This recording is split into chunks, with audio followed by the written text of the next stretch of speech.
নমস্কাৰ আপোনালোক সকলোকে প্ৰফুল্ল অসম ইউটিউব চেনেললৈ স্বাগতম জনাইছোঁ।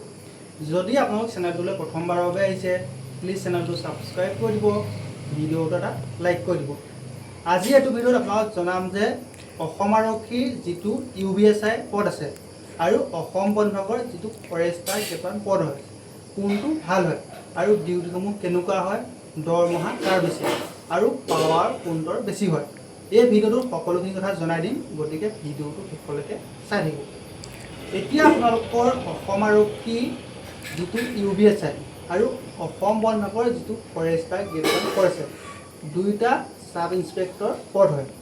এটা হৈছে অসম আৰক্ষী আৰু এটা হৈছে অসম বন বিভাগ। এতিয়া দুইটা পদৰে যিটো সিলেকশ্যন প্ৰচেছ সেইটো সম্পূৰ্ণ বেলেগ। অসম বন বিভাগৰ যিটো সিলেকশ্যন প্ৰচেছ তাত থাকে 4টা ষ্টেপ আৰু UBSI যিটো সিলেকশ্যন প্ৰচেছ তাত থাকে 3টা ষ্টেপ। এতিয়া UBSI যিটো সিলেকশ্যন প্ৰচেছ তাৰ যিটো ফাৰ্ষ্ট ষ্টেপ সেইটো হৈছে ৰিটেন টেষ্ট। ৰিটেন টেষ্টত 100টা কুৱেশ্যন আহে আৰু প্ৰতিটো কুৱেশ্যনত 1 মাৰ্কে থাকে। তাৰপিছত যিটো ছেকেণ্ড ষ্টেপ সেইটো হৈছে ফিজিকেল টেষ্ট। ফিজিকেল টেষ্টত দুটা ইভেণ্ট থাকে, ৰানিং আৰু লং জাম্প। ৰানিংটো মেল কেণ্ডিডেটৰ হয় 1.6 কিলোমিটাৰ আৰু ফিমেল কেণ্ডিডেটৰ হয় 800 মিটাৰ। তাৰপিছত যিটো লং জাম্প ল'ৰাসকলৰ 16.5 ফুট মাৰিলে এক্সিলেণ্ট আৰু ছোৱালীসকলে 12 ফুট 10 ইঞ্চি লং জাম্প মাৰিলে এক্সিলেণ্ট। আৰু একেবাৰে যিটো লাষ্ট ষ্টেপ সেইটো হৈছে অৰেল বা ফাইবাৰ টেষ্ট। তাৰপিছত যিটো ফৰেষ্টাৰ গ্ৰেড 1 পদ আছে তাৰ যিটো চিলেকশ্যন প্ৰচেছ তাৰ ফাৰ্ষ্ট ষ্টেপ হৈছে ফিজিকেল টেষ্ট। ফিজিকেল টেষ্টত দুটা ইভেণ্ট থাকে, ৰানিং আৰু লং জাম্প, য'ত ল'ৰাসকলে 3200 মিটাৰ আৰু ছোৱালীসকলে 1600 মিটাৰ দৌৰিব লাগে। তাৰপিছত লং জাম্প ল'ৰাসকলে 16.5 ফুট মাৰিলে এক্সিলেণ্ট আৰু ছোৱালীসকলে 12 ফুট 10 ইঞ্চি লং জাম্প মাৰিলে এক্সিলেণ্ট। তাৰপিছত যিটো নেক্সট ষ্টেপ সেইটো হৈছে ৰিটেন টেষ্ট। ৰিটেন টেষ্টটো UBSI আৰু ফৰেষ্টাৰ গ্ৰেড 1ৰ ৰিটেন টেষ্টটো ছেম হয়। 100টা মাল্টিপল চইচ কুৱেশ্যন আহে, প্ৰতিটো কুৱেশ্যনত 1 মাৰ্কে থাকে।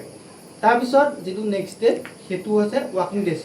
ৱাকিং টেষ্ট মেল কেণ্ডিডেটৰ হয় 26 কিলোমিটাৰ আৰু ফিমেলৰ হয় 60 মিলিমিটাৰ, সময় থাকে 4 ঘণ্টা। তাৰপিছত একেবাৰে যিটো লাষ্ট ষ্টেপ সেইটো হৈছে অৰেল বা ভাইভা টেষ্ট।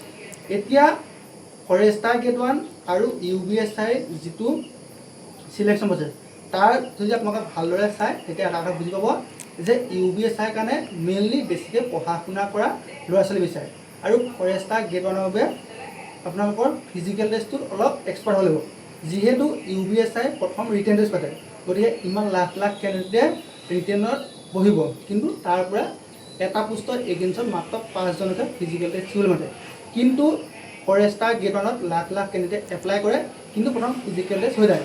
তাৰপিছত এটা পোষ্টৰ এগেইনষ্টত মাত্ৰ 5জনে ৰিটেন দিব পাৰে, গতিকে সেই 5জনৰ ভিতৰত এজনে চাকৰি পাবলৈ নিশ্চিত। কিন্তু সেইবাবে আমি গম পাওঁ যে আপোনালোকৰ যিটো UBSI তাত মেইনকৈ পঢ়া শুনা কৰাখিনি বিচাৰে। তাৰপিছত এতিয়া আহি গ'ল পাৱাৰটো কাৰ বেছি। এতিয়া পাৱাৰটো দুইটাই সমান, কিন্তু কোনোবা এটা ক্ষেত্ৰত UBSI পাৱাৰটো বেছি হয়। যিহেতু UBSI এখন থানাৰ তেওঁ ইনচাৰ্জ হিচাপে থাকে বা OC হিচাপে থাকে। এতিয়া UBSI জনে যিকোনো এটা বস্তু তেওঁ নিজৰ কব্জাত তদাৰক কৰিব পাৰে। যেনেকৈ ধৰি লওক UBSI জনে যিটো ফৰেষ্ট ডিপাৰ্টমেণ্টৰ বস্তু সেই বস্তুটো তেওঁ তদাৰক কৰিব পাৰে, কিন্তু এজন ফৰেষ্টাৰ গ্ৰেড 1এ ধৰি লওক ক'ৰবাত মানুহ এটা মৰিলে বা ক'ৰবাত কাজিয়া এখন লাগিলে, সেই ফৰেষ্টাৰ গ্ৰেড 1 জনে তাত সোমাব নোৱাৰে। কিন্তু এখন শিলবাৰী গাড়ী বা এখন কাঠৰ গাড়ী কিন্তু UBSI জনে ধৰিব পাৰে। সেইবাবে UBSI পাৱাৰটো বেছি। তাৰপিছত আহি গ'ল সুবিধা। UBSI সুবিধাটো ফৰেষ্টাৰ গ্ৰেড 1তকৈ বেছি। UBSI অহাৰ লগে লগে তেওঁ কোনোবা এখন থানাত তেওঁ ইনচাৰ্জ হিচাপে নাথাকিলেও তেওঁ যদি এটেচমেণ্টো থাকে তথাপিতো তেওঁ এখন গাড়ী পাব। তাৰপৰা তেওঁ যেতিয়া ডিউটি যাব লগত 2জন হ'লেও তেওঁ চিকিউৰিটি যায়। কিন্তু এজন ফৰেষ্টাৰ গ্ৰেড 1 যেতিয়া ডিউটি যায় তেতিয়া তেওঁ গাড়ী নাপায়। কিছুমান জেগাত গাড়ী থাকে, কিন্তু বেছিভাগ জেগাতে তেওঁ গাড়ী নাপায়। তাৰপিছত তেওঁৰ লগত কোনো বেটেলিয়নৰ চিকিউৰিটি নাযায়।